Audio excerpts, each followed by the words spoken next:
Welcome to the Eat This Book podcast. I'm Michael Whitworth. Each day we take a small piece of scripture and we sit with it. Not a quick snack that disappears before lunch, not a chore you check off of a list, but rather a meal meant to be savored. So pull up a chair. Let's eat. There's something about wells in Genesis. They're not just water sources, they're meeting places, turning points, locations where futures unfold and destinies intersect. Abraham's servant found Rebekah at a well, prayed for a sign, watched her water his camels, and changed the course of history. Moses, fleeing Egypt, will sit down at a well and meet the daughters of Reuel. Something about wells draws the story forward.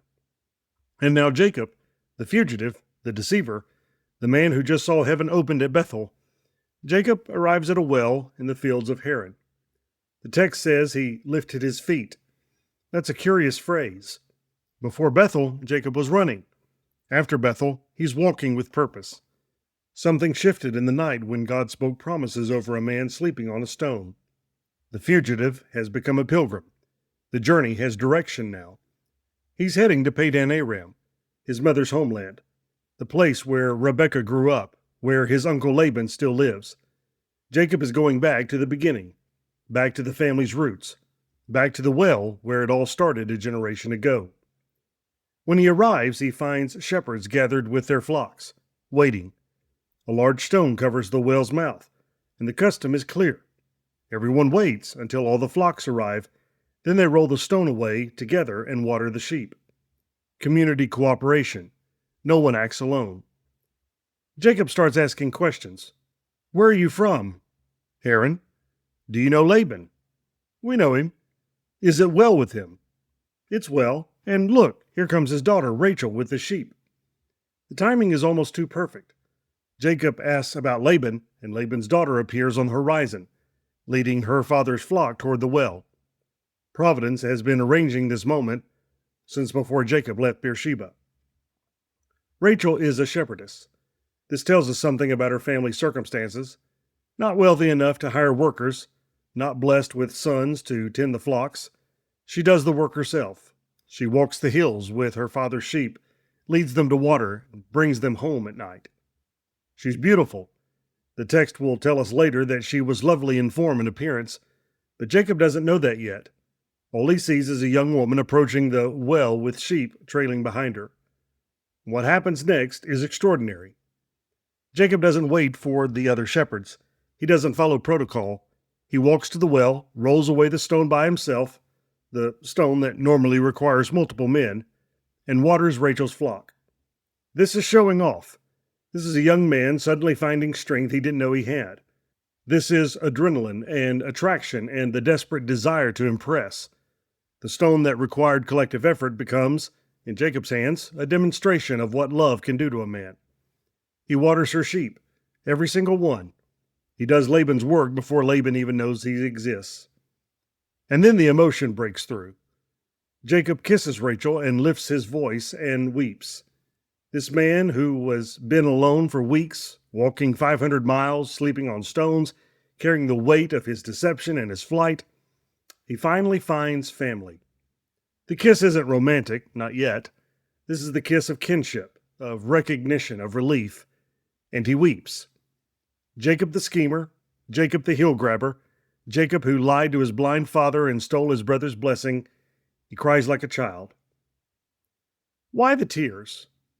Maybe it's exhaustion finally releasing. Maybe it's the recognition that God's promise at Bethel is already coming true. I am with you and will keep you wherever you go. Maybe it's the overwhelming realization that he's not alone anymore. Or maybe Jacob sees his mother in Rachel's face. Rebekah sent him here. Rebekah, whom he may never see again. And here is Rebekah's niece, standing at the same well where Rebekah once stood, drawing water just as Rebekah drew water for Abraham's servant. The past and present collapse into each other. Jacob weeps because he's found home in a foreign land. He tells her who he is, her father's relative, Rebekah's son. The words tumble out between sobs, and Rachel runs to tell her father. She doesn't walk, she runs. This is news worth sprinting for. Laban hears that his sister's son has arrived, and he runs too. He embraces Jacob, kisses him, brings him home. "You are my bone and my flesh," he says, "your family, your blood, belonging." Jacob has been homeless since Beersheba, a wanderer, a refugee from his own choices. And now Laban pulls him close and claims him as kin. There's so much foreshadowing here that Jacob can't see. He doesn't know that Laban is a schemer too, a man who will manipulate and deceive with the same skill Jacob used on Isaac. He doesn't know that this well, this meeting, this moment of tears and joy will lead to 14 years of labor, 2 wives, and a rivalry that will shape the 12 tribes. He doesn't know that the deceiver is about to be out-deceived. All Jacob knows is that he's found Rachel, he's found family, he's found water in the wilderness. Wells in Genesis are where futures begin. Abraham's servant prayed at a well and found Rebekah. Jacob weeps at a well and finds Rachel. Both women become matriarchs. Both encounters happen through what looks like coincidence but is actually providence. Jacob didn't plan this meeting. He didn't arrange for Rachel to arrive at precisely the moment he asked about her father. He didn't orchestrate the timing that placed him at this well on this day. He just showed up, and God had already been working. This is how providence often operates. You lift your feet and walk. You ask questions. You show up at wells, and you discover that God has been preparing encounters you couldn't have engineered. Jacob's whole life has been grabbing, scheming, manufacturing outcomes. He grabbed Esau's heel. He schemed for the birthright. He manufactured a stolen blessing with goatskins and lies. But this he doesn't manufacture. Rachel just appeared. Laban welcomed him. Family embraced him. For once in his life, Jacob received something he didn't steal. The chapter ends with Jacob staying a month, just living with Laban, working presumably, getting to know Rachel, falling deeper in love with every passing day. The negotiations will come soon, 7 years of labor for Rachel's hand. The deception will come too.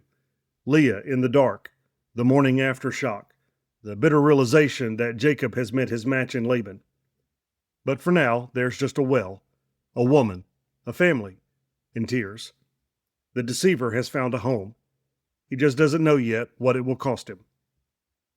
So here's what Genesis 29 would have us savor today.